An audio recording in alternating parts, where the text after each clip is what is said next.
Long story, I know. But That's okay. Robert Fuller has a great idea with a friend of his who wants to be in the business, and they're doing an angle with Johnny and Tommy Rich. They debut this guy where he tapes their feet to the ring ropes and they beat the hell out of Tommy Rich. They go up on the interview stand, and Jimmy Golden and Robert say, hey, nobody's going to cut our pretty face. We have our cut man here, Dr. Love. And they go off the air.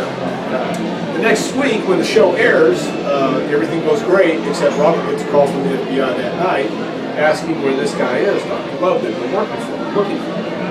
And he had to tell him he doesn't know. Dr. Love is just one of those guys who came in and does jobs for us now and then. He's gone. Doesn't know anything about it. So I'm traveling with Robert and Jimmy, and I'm wearing my doctor's pants. You see where this is going. We stopped to get a drink, and Robert's mad because Dr. Love couldn't be there anymore. They had the same one laid out. As you go in the store, Robert looks at me and says, hot damn boy, you can be our doctor. Yeah, that'd be great. Tell him that I studied at Baylor University, but I got kicked out because I spent too much time in the pharmacy, which was just a rib, but he actually used that on a promo. So anyway, that's how I became a doctor, thanks to Sherry Martell. All right, so talk about Robert Fuller and the Armstrongs. How would you describe your time in Continental? The best time of my life. It was actually the time where I really enjoyed the business and no issues. It was, you went to the beach, you could leave at 4 o'clock and still make the towns. There was no pressure. We were having a lot of fun. And again, with Brad Armstrong, all the Armstrongs, over 30 years, it was the best time of my life. I could not ask for anything better. Beach, sun, girls, wrestling. There you go. Yeah. My next one might be a long one too. Is what's your thoughts on Jim Cornette? One of the greatest evil geniuses ever in this business. Okay. He is he's passionate. I have a ton of respect for Jim Cornette. He gave me an opportunity to continue to Stan Lane. Again, as the head of Henry, he was smoking out wrestling. Unfortunately, times were changing. It was a little bit too late. Right. That was pretty much the last territory right there, right? Yeah, and I have nothing but love and respect for Jim Cornette. He gave me a great opportunity. And always been straight up with me. He's one of those guys that, even if it was bad news, he would have to tell you because it's better to tell the truth with him than tell you something else. So, yeah. Okay, and in the WWE, what was it like working with, this might be an interesting one too, working with Sonny and Chris as the Body Dynamics? I love Chris. Love Chris a lot. He was great. But Sonny had Sonny in mind. And that's it. And once again, she was successful, so who's to say that was a bad thing to do? But my time in WWE, I just rode one time with them, and I couldn't take it anymore. And understandably so, they had, whenever you bring your wife or your girlfriend in this business, it's tough. But Sonny knew she was hot, and she never forgot to let you know she was hot. And that's fine. It got her where she needed to be, I guess, but I didn't enjoy that aspect. I love Chris. Chris Candido was a great guy, but I wish I could have done something else. So when it goes into more detail, talking about your signature look with your hair, going into doing the Body Dominance, how did you feel about cutting all the hair off and doing that look? I was not digging it at all. I really didn't want to do it, but it was one of those things where we were done as the Heavenly Bodies, and I understood that. So I got a phone call within an hour, and he said, how would you feel about cutting your hair down at blonde, being one of the Body Dominants? I said, not cool at all. He said, okay, great, click. I'm like, well, okay, let me think about this. All right, the hair's not that big a thing, but it really is, because that was kind of, you could hide under it. That was kind of how I lived, it was like a mask almost. Right. And I felt naked without it. Now, what did you think about how they changed y'all's names instead of just going by your names? Did you one thing I think anybody who's been to WWE or WWF understands that if you don't speak up, they're going to go ahead and do what they want. I should have spoke up. It was my fault. A lot of things that were going on with me back then were my fault. In fact, everything going on with me was my fault. But it was not, I felt I couldn't say anything, I shouldn't say anything because I didn't want to cause a rift. Bruce was in the office. Just trying to be a happy employee. Trying to be a happy employee, and honestly, if you want to succeed, you just can't be a happy employee. You have to cause a rift. That's just the facts of life. Right. And once I got out of wrestling, and once I stopped wrestling and said that, for WWE, I understood. I got on the other side of the fence, and I understood how talent was thought of, what some talent did, what some talent didn't do, and I saw the way it went. So I should have took more charge. I should have took more control. I didn't, so I gave place. Gotcha. So overall experience with the WWE, how would you look at it? Training and as a wrestler, how would you look at it? It's a great company. I have no complaints whatsoever. I mean, they really are. They're first class. They do things the right way most of the time. I mean, they do. It's a great company. It's not perfect. Nobody's perfect. But I had a great time. I cannot sit here and tell you all the negatives and bitch about that because that's ridiculous. If I was that unhappy, I shouldn't stay there as I did. So it's really a great company. They do things. They do a lot of great things that nobody hears about.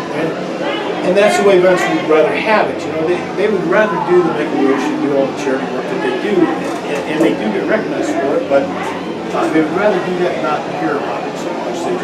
That's what they do. And they've got some really great, talented people. One of the guys I really want to mention who has done a great job with the training, because I've worked with him for a long time, is Norman Smiley. He is knowledgeable, he's great, he has a great disposition, great attitude, and he's helped a lot of kids there. He's still there. And it's because of his attitude he's still there. And he's a great pleasure to work with.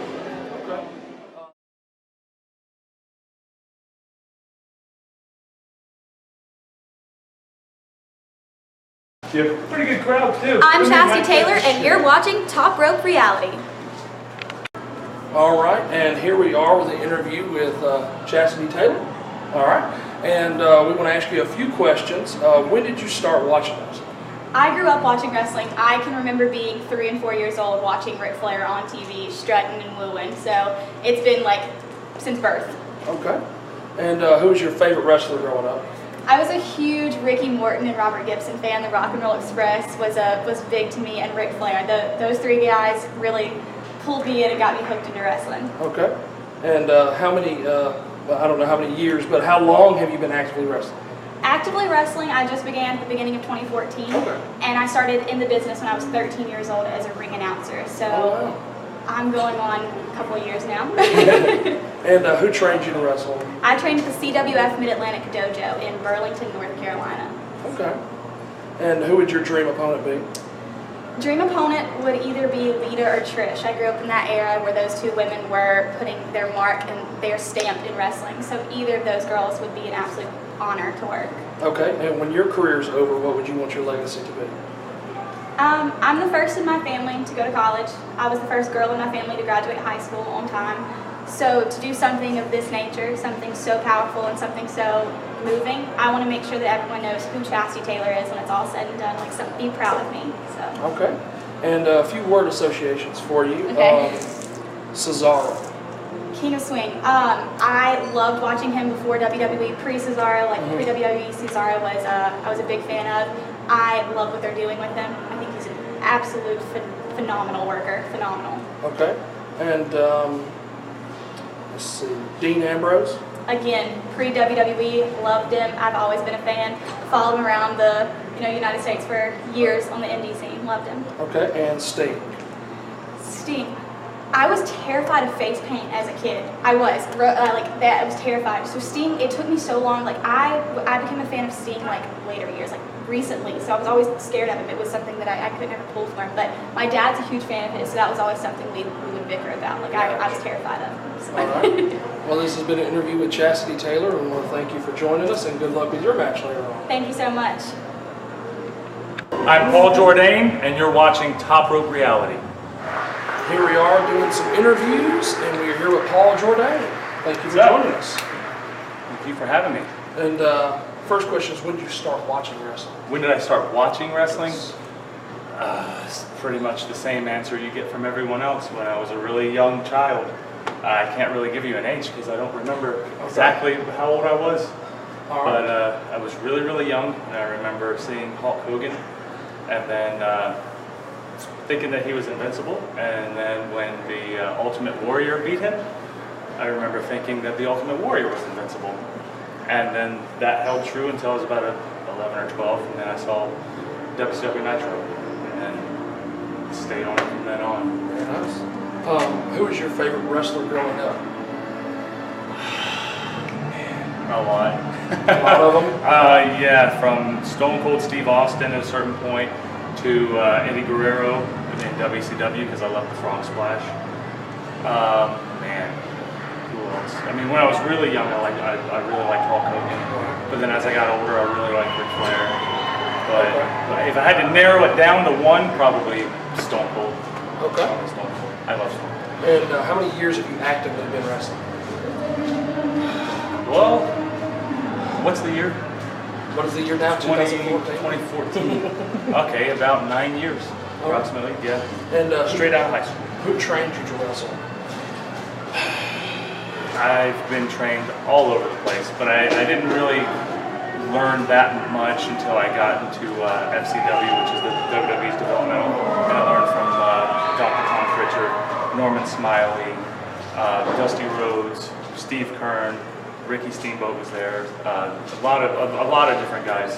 That was where I did most of my real hardcore learning. But other than that, it's been just out of experience. We know you've been with FCW and NXT.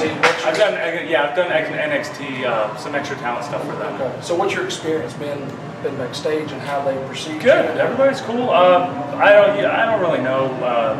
I wouldn't really know what they're thinking or anything like that. They basically just have you come in, you do what they want you to do, and then thank you. Just as long as I don't mess up. Right. So I knew I didn't mess up.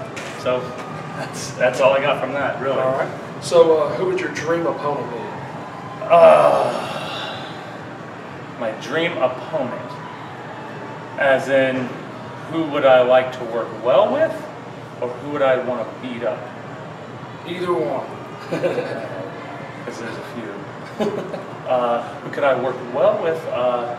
No, I'll just say who I'd beat up. I like to beat up HBK. I'd like to beat up The Undertaker. Probably beat up Brock Lesnar. Triple H. Any of them. I'd love to just beat them up. All right. And when your career is over, what would you want your legacy to be?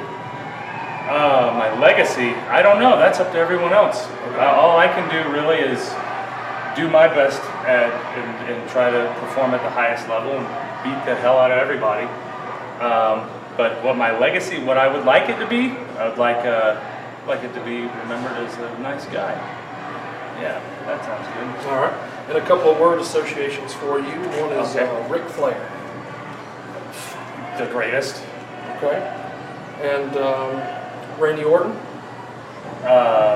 Calculated. Okay. And Daniel Bryan.